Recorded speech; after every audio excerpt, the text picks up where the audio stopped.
I was reading the credit card statement when I noticed a $4,219 charge to a luxury spa in Tulum. The charge date matched the exact week Jenna told me she was on a girls' trip with her college friends. I assumed they were sipping mojitos and catching sunsets. Turns out, I paid for her boyfriend's birthday massage and the ocean view suite they shared. At first, I thought it was a mistake, fraud, maybe. So I called the card company. But the woman on the phone was polite and firm. "Mr. Wells, the card was used with the digital wallet connected to your wife's iPhone. We also verified with a facial scan." She paid with her face. Smiling, probably, while she pressed her cheek to another man's chest at night. I stared at the receipt for a long time. Not because I couldn't believe she did it, but because I couldn't believe how easy it was for her. How routine. Like betrayal was just another errand she checked off while getting her nails done. I didn't cry. Didn't scream. Didn't even call her. I just sat there, watching the numbers, each one a dollar I had earned, spent, and lost on someone who saw me as a background character in her adventure movie. And that's when I realized something chilling. She never loved me. She loved the lifestyle I gave her.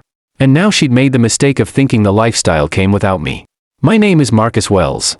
I'm 36 years old. I live in Austin, Texas, and I work as a senior financial analyst for a major logistics firm. Numbers have always made sense to me. People? Not so much. I'm the guy who has spreadsheets for grocery budgets, runs 6 miles every morning, and hasn't missed a dentist appointment in 10 years. My friends, the few that stuck around after college, used to joke that I ran my life like a quarterly business review. But I liked it that way. Stable. Predictable. Accountable. Then I met Jenna. It was at a wedding in Napa. One of those overpriced vineyard weddings where no one drinks the wine because it's too sweet. I was the +1 to a friend's date who bailed last minute. She was the maid of honor, in a backless burgundy dress, with a voice like champagne bubbles. She teased me at the bar because I didn't dance during the reception. "Are you one of those guys who think smiling is a weakness?" she said. I remember how she laughed when I said I tracked my sleep with an app. She said I was cute in a spreadsheet way. And somehow, that was the start of it. We were complete opposites. She was wild, impulsive, the kind of woman who'd book a flight to Paris at midnight just because she liked the song on the radio. I was the man with a travel folder and 3 months' notice. But it worked, or so I thought. She moved into my place after 10 months. Her clothes filled every drawer before I even noticed. I'd come home to scented candles, vinyl records, and new throw pillows. She said I made her feel grounded. I told her she made life feel alive. 2 years later, we were married in that same vineyard in Napa. Everyone said we balanced each other out. I believed them. God, I wanted to believe them. We had our rituals, Saturday farmers markets, Sunday morning pancakes, quiet evenings watching documentaries she never finished because she always fell asleep in my lap. I thought we were happy. But now, looking back, I realize I was the only one investing in us. She was investing in a lifestyle. At first, the signs were subtle. Like a breeze that starts tugging at a curtain you swear you closed. Jenna started getting busy. Too busy for breakfast, too busy for our Friday movie nights, too busy for the walks we used to take just to people watch and pretend we could read strangers' minds. "I've got back-to-back meetings," she'd say, grabbing her laptop and iced coffee like she was the CEO of Apple. But I never asked for her calendar. I respected her space. That's what trust is, right? Then came the wardrobe change. She swapped her comfy loungewear for heels and plunging necklines. Said it was part of her new role, that branding yourself meant looking like success. Okay, I thought. Ambition looks good on her. Then she started going out more. Networking events. Creative strategy sessions. Wine nights with the girls. Always on weeknights. Always getting home past midnight. Sometimes I'd already be asleep, and I'd wake up to the sound of her heels on the hardwood and the smell of perfume that didn't match what she left the house in. One night, I noticed she had a new phone case. I asked about it, offhand, just making conversation. "Oh," she said casually, "it's for my other phone. Work gave me one just for marketing campaigns." Strange. She worked at a boutique agency with 5 employees. Who gives out burner phones for Instagram campaigns?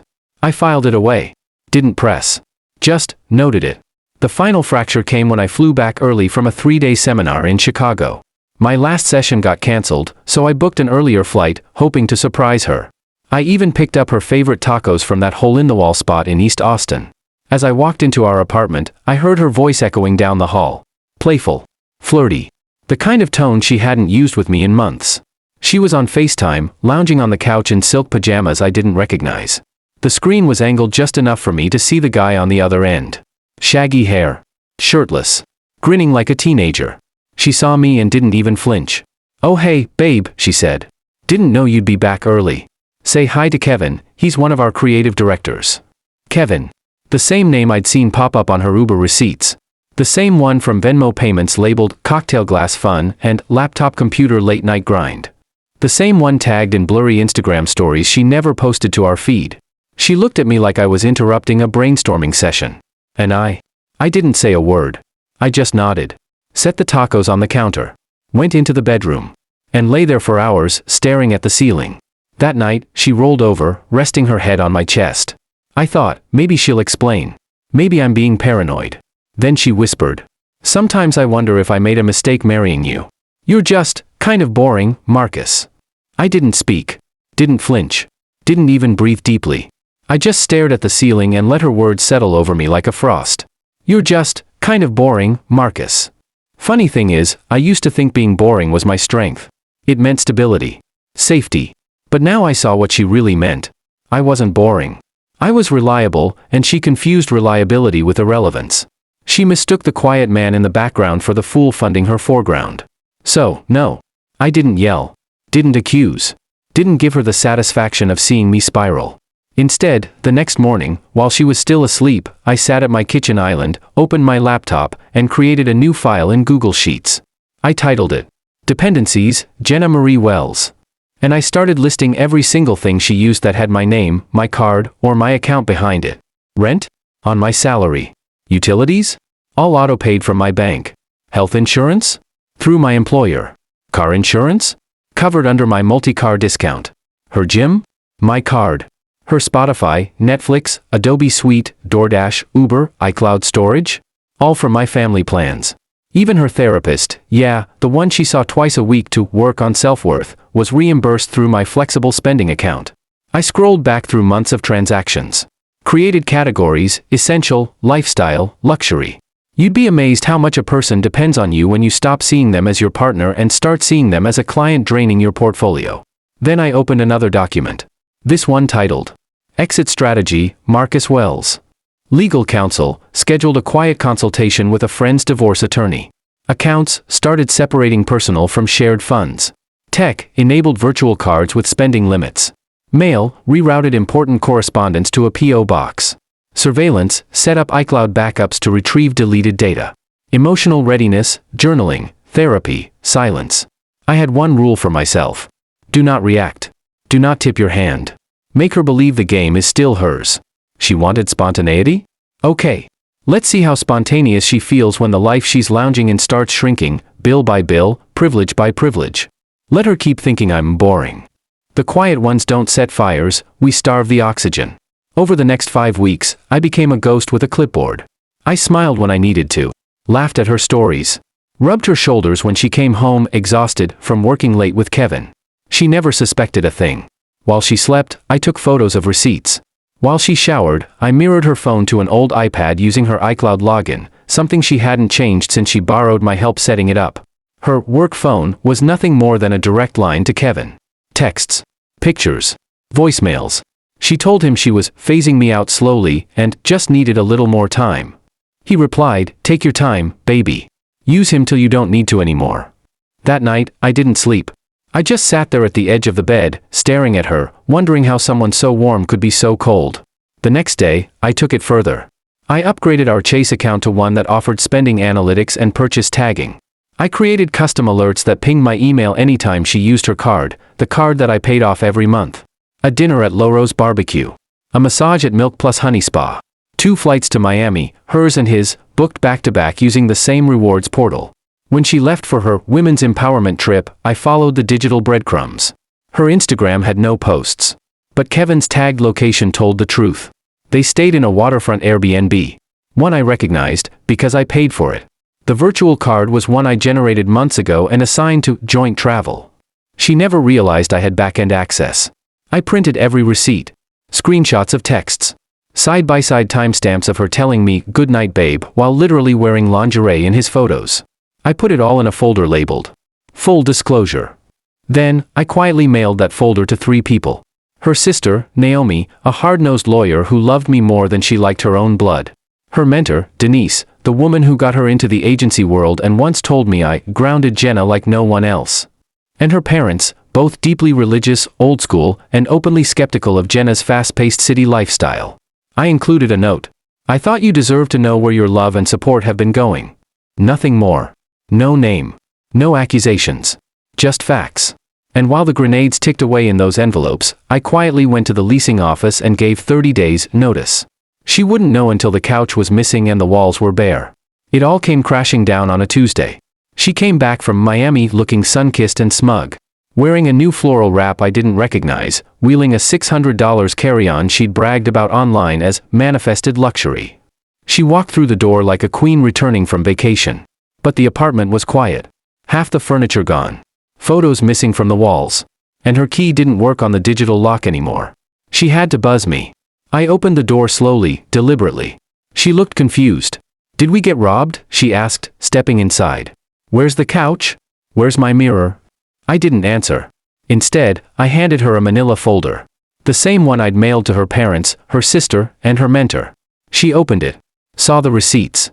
The screenshots. The flight logs. The zoomed-in Airbnb listing showing her and Kevin smiling in a hammock, time-stamped. Her face fell, not in shame. In panic. I can explain. I held up a hand. I'm not here for explanations. She stepped forward. Marcus, please. It didn't mean. It meant $4,219, I said. The exact amount I spent sending you and your boyfriend to Tulum. On my points. Using my card. On my dime. She started crying. Not pretty, romantic tears. Ugly, sputtering, gasping sobs. You can't just cut me off like this, she snapped, suddenly shifting from grief to rage. You don't get to humiliate me. I stayed calm. Like always. I didn't humiliate you, Jenna. You did that all by yourself. I just gave the people who love you a clearer picture. That's when her phone started blowing up. Text after text. From Naomi. From Denise. And then, her mother. The one who once told me at Christmas, "You're the best decision Jenna ever made." Now she was sending one-word messages like, "Why? Is this true? We need to talk." Jenna tried to rally. "You can't just kick me out. This is our home." No. This was my home. I paid every bill here. You contributed $0. I already gave notice. You've got 72 hours to grab what's left of your things before it's all boxed and sent to your parents. She lunged toward me, furious.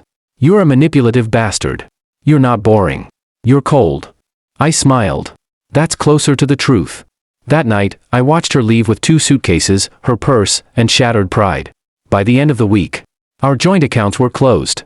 My lawyer served her with divorce papers via courier. I had removed her from every insurance plan, every streaming app, every login. The Tesla? Repossessed. Lease was under my name. Her startup? Frozen. Turns out I'd co-signed a bridge loan early in her launch. I pulled out. The investor group followed. And Kevin? He ghosted her the moment she asked him to help pay for a month of rent. It's been 9 months. I moved into a smaller place, no high-rise views, no floor-to-ceiling windows, just a clean, quiet one-bedroom in South Austin with good light and no ghosts. I don't hear her voice echoing in the hall anymore. No more heels clicking across hardwood, no more FaceTime giggles in the night. Just me, the hum of my fridge, and a dog I rescued last month named Ledger, because yes, I'm still an analyst at heart. People keep asking if I'm dating again. Truth is, I'm not rushing it.